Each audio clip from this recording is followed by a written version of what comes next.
Hey, my name's Naomi. Let me walk you through my little world just so you know who you're dealing with here. I grew up with just my mom, Sarah. She was a nurse, always running off her feet to make ends meet, but somehow she managed. We never had much, but she busted her ass to make sure I never felt it. Every evening when she'd slumped down at our kitchen table, I'd hear bits and pieces about her day, how she helped an old man walk again or comforted someone who had nobody else. It got me thinking early on that I wanted to be in the helping business too, just with less blood. So biology was it for me. As for my dad, never knew him. He was out of the picture before I could even crawl, and Mom never talked much about him except to say it was just us, and that was enough. And honestly, it was. School was my thing, especially science. I ate up anything to do with cells and genes, anything that explained a little bit of why we're here and how we tick. It made sense to me to go in that direction career-wise. So I ended up at a pharmaceutical company after college, messing around with compounds and hopefully making something useful. It wasn't all work, though. I had my share of fun, too. My best friend Jess made sure of that. She dragged me out to all the parties she could, saying I needed to lighten up. That's where I met Alex. "Come on, Naomi. You're going to love this guy," Jess nudged me one night at one of her famous backyard bashes. She had this grin on her face, the kind that told me she was up to no good. "Jess, I'm not—" I started, but she cut me off. "Just talk to him. His name's Alex. Cute, funny, and as nerdy about music as you are about your science stuff." She pushed, practically shoving a drink into my hand. I remember rolling my eyes, but let's be real. I was curious. So I let her lead me through the crowd, past the makeshift dance floor where a couple of guys were trying way too hard, to where Alex was standing awkwardly, holding a beer, and looking like he wanted to be anywhere but at a party. "Hey Alex, this is Naomi." Jess introduced us with a little too much enthusiasm. "Naomi, meet Alex, the only other person I can tolerate for more than an hour." We talked about everything that night, from the latest rock album to the weirdest science facts.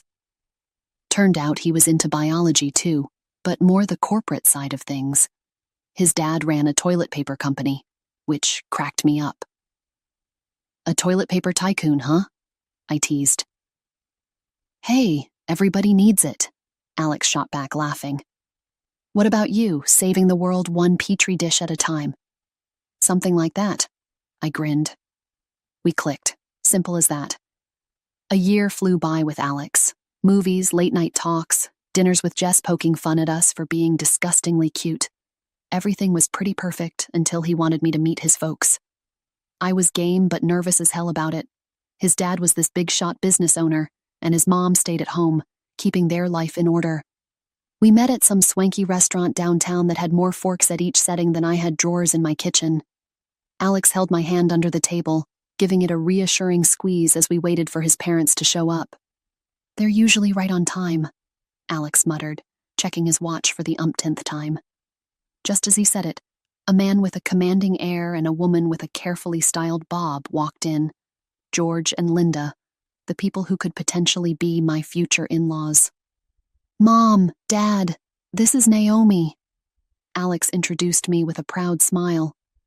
Linda offered a smile that didn't quite reach her eyes as she took me in from my hair down to my shoes. George, however, gave a warm handshake, his grin genuine.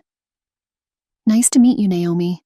Alex has told us a lot about you," George said, settling down beside his wife. The dinner started off well enough. We talked about mundane things, whether the restaurant's decor and a bit about George's toilet paper empire, which he discussed with a sort of bemused pride. Then Linda, swirling her wine glass, leaned in with a smile that felt more like a shark sizing up its next meal. "So, Naomi, Alex tells us you're a biologist. That must be interesting," she said. "Yeah, it's pretty fascinating work, getting to see the building blocks of life, helping develop new medicines," I replied, trying to sound both enthusiastic and humble. "And your parents must be proud. What does your father do?" Linda asked. The question dropped like a casual afterthought. The table seemed to go a bit quieter. Alex's grip on my hand tightened. I hesitated, the weight of her questions sinking in. I wouldn't know, actually. My dad left before I was born. It's just been me and my mom, I said, keeping my voice steady despite the churn in my gut. Linda's eyebrows shot up, her smile faltering. Oh, I see. That's rather unfortunate. It's hard to know what you're getting with uncertain lineage, not knowing if there's a history of, well, undesirable traits. My mouth felt dry. I glanced at Alex, whose jaw had tightened. I think people are more than their genetics. I managed to say, of course. But you know, the apple doesn't fall far from the tree. Linda continued, her tone light, but her words heavy. For all we know, he could have been a drunk or worse, and being raised by a single mother. Well, it's not the ideal situation for stability, is it? George seemed uncomfortable, shifting in his seat as he tried to change the subject. Linda, why don't we? No, George, these are legitimate concerns. We're thinking about the future of our family here. Linda cut in, her gaze fixed on me like I was a problem to solve. Alex finally spoke up, his voice firm. Mom, Naomi is amazing. She's smart, kind, and the hardest worker I know. Whatever her dad was or wasn't doesn't change who she is. The rest of the meal passed in a blur of tension. I pushed food around my plate, feeling like I'd been put on trial and found wanting. When we finally left the restaurant, the relief was palpable. A whole year of mostly bliss and a little bit of family drama flew by. There we were, sitting at my mom's cozy kitchen table, talking wedding plans. Mom was all smiles and tears, thrilled to bits about the big day. Naomi, this is going to be beautiful. I'm so proud of you, she kept saying, squeezing my hand. Just as we were picking colors and themes, Alex's phone buzzed. His face fell as soon as he saw who it was. It's my mom, he said, excusing himself to take the call in the next room. The change in his tone had my stomach tightening with nerves. I exchanged a worried look with Mom, who mouthed, "Everything okay?" Moments later, Alex came back, looking like he'd seen a ghost. "My dad had an accident. He's in the hospital. We need to go now." He rushed out the words. We grabbed our things and sped to the hospital. The drive felt like the longest of my life, each second stretching out as I imagined the worst. When we arrived, Linda was pacing the waiting area, a mess of worry. "He just lost consciousness while driving. Thank God someone saw and called it in," she said, her voice cracking. "He was supposed to be at a meeting. Now they're saying it's his lungs. They found a serious disease." My heart sank. "What do they say needs to be done?" I asked, trying to keep my voice steady for Alex's sake. "He needs a part of a lung, a transplant." Linda choked out the words. "They want to check if Alex could be a donor." Without hesitation, Alex spoke up. "Let's do whatever tests are needed. I'm here, I'm ready." They took him away to run the preliminary tests, and Linda and I sat in an uneasy silence. The hospital's fluorescent lights buzzed overhead, casting harsh shadows. Finally, Alex returned, holding a sheet of paper in his hand, his brow furrowed. "They've done the blood tests and stuff. Look, Naomi, this is odd," he said, handing me the results. I glanced at the paper, and my eyes widened. Blood type AB. I remembered the conversation about blood types we had once idly chatting. "Alex, didn't you tell me both your parents are type A?" "Yeah, they are. Why?" He looked puzzled. "If both your parents are type A, you can't be A," I explained slowly, the scientist in me kicking in despite the personal chaos. "It's just not genetically possible." Alex's face went pale. "What does that mean?" I took a deep breath, not wanting to unravel this here. "Let's just keep this info for now," I said, taking out my phone and snapping a photo of the results. "Might need to think this through later." He nodded, confusion written all over him. But we were quickly pulled back into the current crisis as a doctor approached us. "Your fiancé isn't a match, unfortunately, but we're arranging for another potential donor now. The surgery is urgent," the doctor explained briskly. "We spent the next hours waiting, caught in a haze of medical updates and silent personal questions. Despite everything, my mind kept circling back to the blood type issue, but I pushed it away, focusing on being there for Alex and hoping for his dad's recovery. After the successful surgery and Alex's dad's swift recovery, we didn't want to put our lives on hold any longer. So we decided to go ahead with our engagement party. It was supposed to be a celebration, a new beginning. But as it turned out, not everyone was on the same page. We picked this lovely restaurant overlooking the river, thinking it would be perfect for a night of joy. I was buzzing around, making sure everything was just right, but my nerves were shot. My mom was running late because of a last-minute emergency at her clinic, which I knew was going to kick off some snide remarks. Sure enough, as the guests started filling in, Linda took her chance. The moment she arrived, dressed to the nines, she swept in with a frosty air that could chill champagne. "Starting without the mother of the bride, are we?" Linda said loudly, making sure her voice carried over to where I was checking on the seating arrangement. "Well, I suppose punctuality isn't valued in some families, Naomi dear. It's such a shame your mother's habits reflect so poorly on you." I clenched my jaw, forcing a smile. "She got caught up at work, Linda. You know, saving lives. She'll be here any minute," I replied, keeping my tone light despite the heat rising in my cheeks. Linda tutted, shaking her head as she glanced around, pulling some of our relatives closer. "It's always something, isn't it? An engagement dinner is a significant event, yet it seems some people don't treat it with the respect it deserves. It's just such behavior that makes one question the upbringing, doesn't it?" she continued. I took a deep breath, reminding myself that this night wasn't about Linda or her approval. Everyone who knows us understands and respects why she might be late. It's really not a problem for anyone here, I countered, my voice steady but firm. "Oh, but it is, Naomi. When you marry into a family, you bring your background with you. And let's be honest, dear, your background is a bit muddled, isn't it?" Linda continued, her voice dripping with disdain. The murmurs around us grew, and I saw Alex's face darken from across the room. He started to make his way over, but I raised my hand slightly, signaling him to let me handle it. "Linda, my mother has done a remarkable job raising me on her own. She's shown me the value of hard work and integrity, something we all appreciate here," I said, my voice louder now, making sure it carried the weight of my conviction. "And Alex and I are committed to each other, regardless of what anyone else thinks or says." The atmosphere was thick with tension, but I didn't want the evening to spiral into conflict. I took a deep breath, glancing around at the gathered friends and family who were here to celebrate with us. "Let's not let this delay us any further," I suggest, my voice calm but carrying.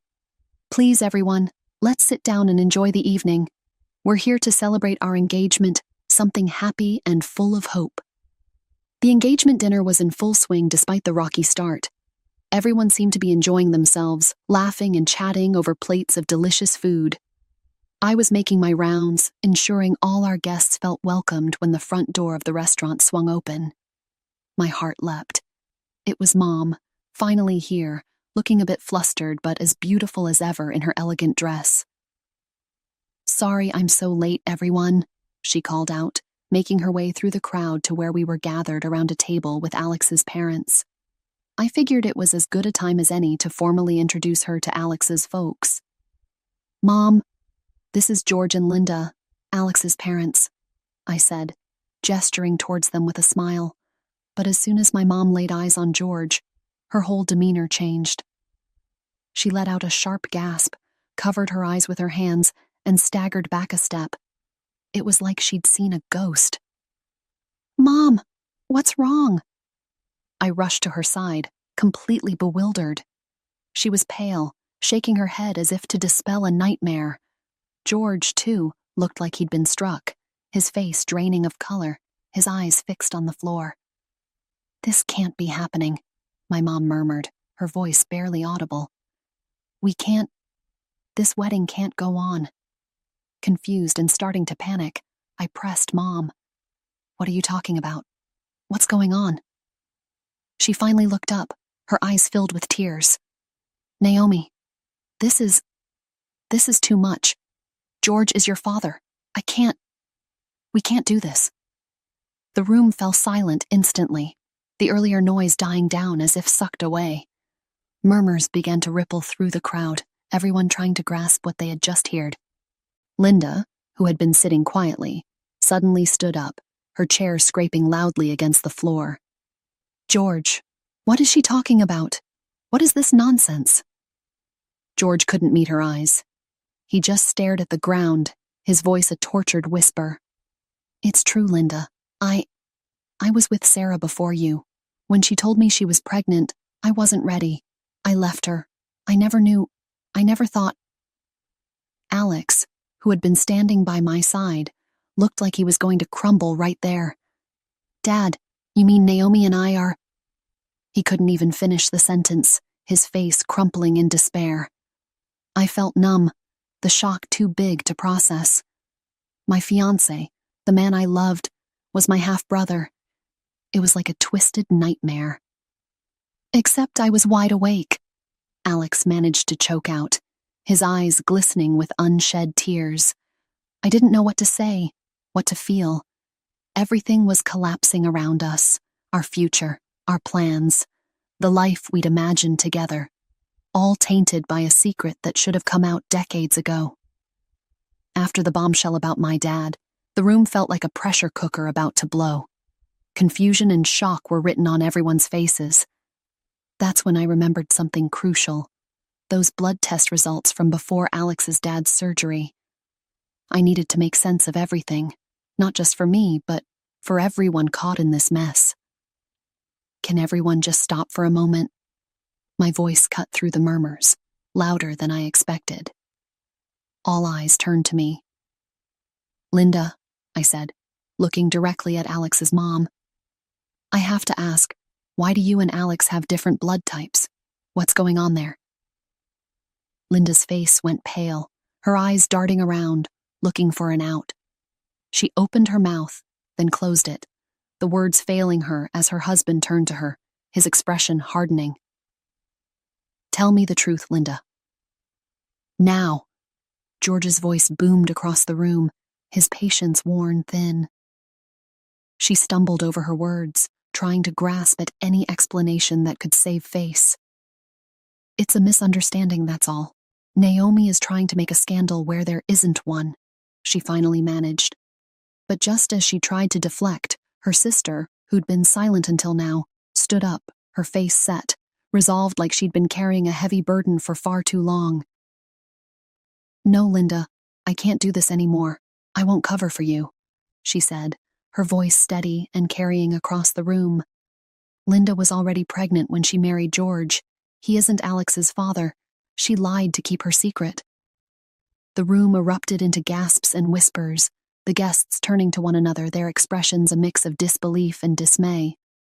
Linda tried to speak, tried to salvage her crumbling facade, but the truth was out, and it hit harder than anything else she could say. Is this true? George's voice cracked, the pain evident. Linda's silence was answer enough.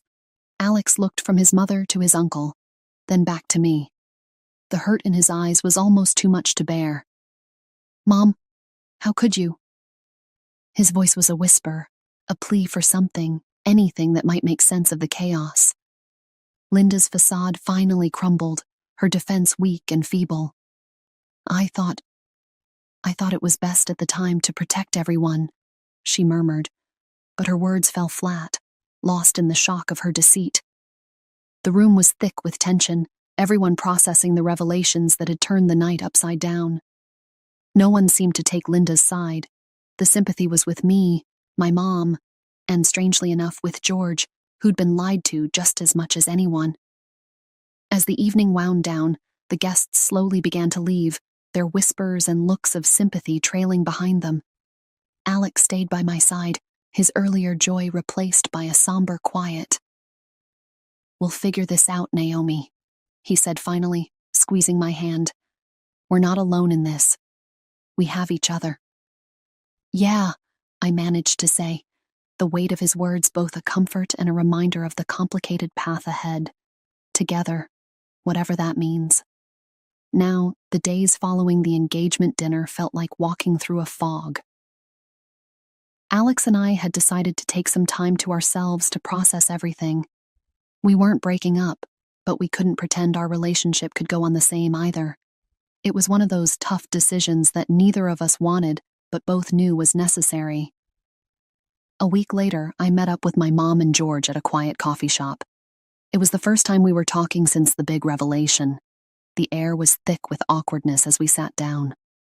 George looked older, the lines on his face deeper, weighed down by guilt.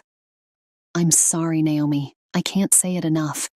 If I'd known, if I'd just faced up to what I did back then." George's voice trailed off, his eyes not meeting mine.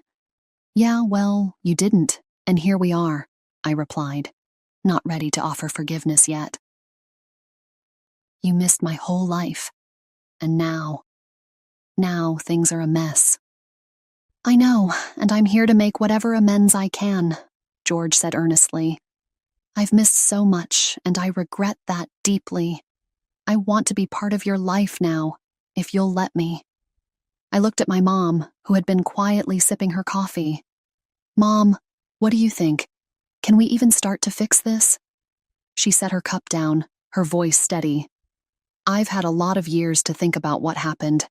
I was angry, so angry at George for a long time, but holding on to that hasn't helped me or you. If George is sincere, and I believe he is, maybe it's time we tried to move forward." Moving forward sounded good in theory, but it was hard to know where to start. "Okay, let's say we try this. What does moving forward even look like?" I asked, genuinely unsure. George leaned forward, his expression serious. "For starters, I want to be there for you however you need, and not just with words. Financially, emotionally, whatever gaps I can fill." It felt weird considering letting George in after everything, but Mom seemed to think it was worth trying, and I trusted her more than anyone. "And what about Linda and Alex?" I had to ask, the question hanging over us. George's face clouded over. "Linda and I are figuring things out. As for Alex, he's heartbroken, Naomi. He loves you. He wants to stay in your life, if you'll have him." My heart ached at the mention of Alex. I don't know how to be around him and not feel everything I felt before, but I don't want to lose him either. "It's going to take some time. Take all the time you need," George assured. "We'll go at whatever pace you set." After everything that happened, the dust finally settled, and the biggest surprise was that Alex and I found our way back to each other, despite the unbelievable twists our lives had taken. Our love proved resilient. We realized that no matter what, we couldn't imagine our lives apart. Eventually, we celebrated our wedding surrounded by those who supported us through thick and thin, and it was genuinely the happiest day of my life. Life went on, and as for Alex's parents, they ended up divorcing. George, feeling betrayed by years of deception, left Linda without alimony or a share in the joint property. He was hurt deeply, but decided to channel his efforts into something positive by transferring all his property and business to Alex and me. Running the business has been a challenge, but Alex handles it like he was born for it, and I've never been prouder of him. Things between George and my mom, Sarah, are still tense. Mom never fully forgave him for leaving her all those years ago, and their interactions are mostly cordial and only for the sake of family harmony. It's not perfect, but they manage for our sakes. As for Linda, after the divorce, she moved to another city. We don't hear much from her, and she wasn't invited to the wedding. Honestly, neither Alex nor I want to rekindle that connection. It's better for everyone this way. Sitting in our backyard, Alex and I often talk about how our journey together has been anything but ordinary. "Remember when we thought planning a wedding was going to be our biggest challenge?" I joked one evening, sipping on my tea as the sun set beautifully in front of us. Alex laughed, wrapping an arm around me. "Yeah, life threw us some curveballs, didn't it? But look at us now." "Yeah, stronger than ever," I agreed, leaning into him. "I wouldn't change a thing about our story. We've come to understand that life doesn't have to be perfect to be wonderful. We face challenges that would have broken many, but here we are, living proof that what doesn't kill you really does make you stronger. Our story isn't just about the struggles, but also about overcoming them, about love finding a way, and about building a future together, no matter what.